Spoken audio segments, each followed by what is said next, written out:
La curiosidad humana ha llevado a ciertas personas con alguna clase de poder a conducir ciertos experimentos, intentando comprobar hipótesis o simples teorías absurdas. En 1983, un equipo de científicos condujo un radical experimento en una instalación no determinada, sumamente secreta. Los científicos habían teorizado que un humano, sin acceso a ninguno de sus sentidos o manera de percibir estímulos, sería capaz de advertir la presencia de Dios. Creían que los 5 sentidos obstruían nuestra conciencia de lo eterno, y sin ellos, un humano podría establecer contacto con Dios por medio del mero pensamiento. Y para esto, el sujeto de pruebas, un anciano que manifestó no tener nada por lo que vivir, sirvió como único sujeto de prueba. Para depurarlo de todos sus sentidos, los científicos llevaron a cabo una compleja operación en donde cada nervio sensitivo conectado al cerebro fue quirúrgicamente seccionado. Y aunque el sujeto mantuvo intacta su función motora, no podía ver, oír, degustar, oler o sentir, con ninguna posible manera de comunicarse con el mundo exterior. Fue dejado solo con sus pensamientos.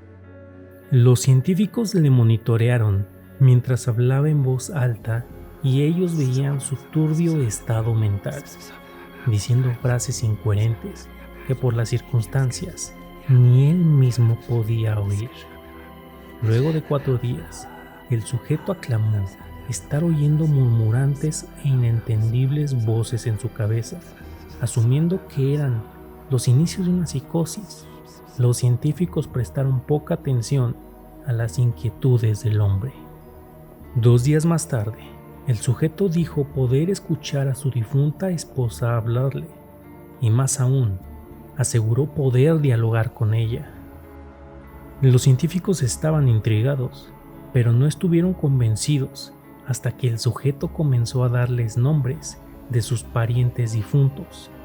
Repitió información personal de ellos que solo sus cónyuges y padres podían conocer.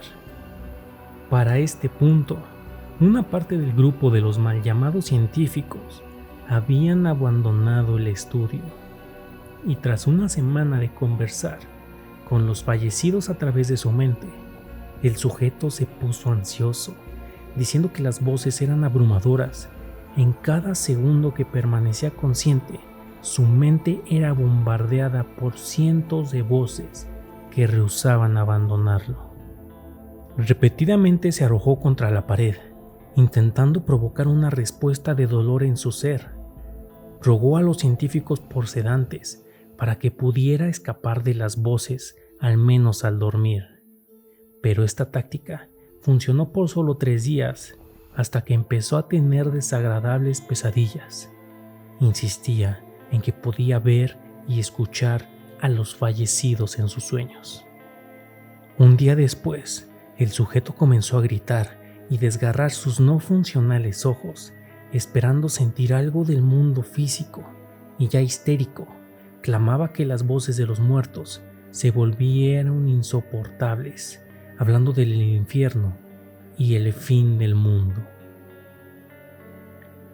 A partir de ahí, gritó: "No hay cielo, no hay perdón", por 5 horas consecutivas, y después pidió ser asesinado. Pero los científicos, en su terquedad por encontrar un resultado positivo en su experimento, estaban convencidos que faltaba poco para que estableciera contacto con Dios. Luego, un par de días después, el sujeto ya no podía formular oraciones coherentes. Aparentemente, había enloquecido. Comenzó a triturar a mordiscos la carne de su brazo, por lo que los científicos intervinieron atándolo a una mesa para que no pudiera atentar contra su vida. Y tras 2 horas de estar atado, el sujeto cesó en su riña. Fijó su mirada en el techo, mientras lágrimas escurrían silenciosas a través de su rostro. Durante 2 semanas tuvo que ser manualmente rehidratado debido a su constante llanto.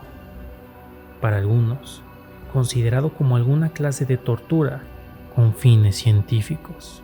Finalmente, después de esas 2 semanas, giró su cabeza y, a pesar de su obvia ceguera, parecía estar haciendo contacto visual con un científico por la primera vez durante todo el estudio.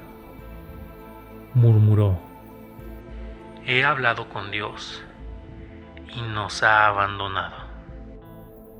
Después de esto, sus signos vitales se detuvieron y hasta el día de hoy, ningún científico o médico que examinó el cadáver ha logrado determinar la causa de muerte de esta posible primera persona que tuvo un contacto con Dios.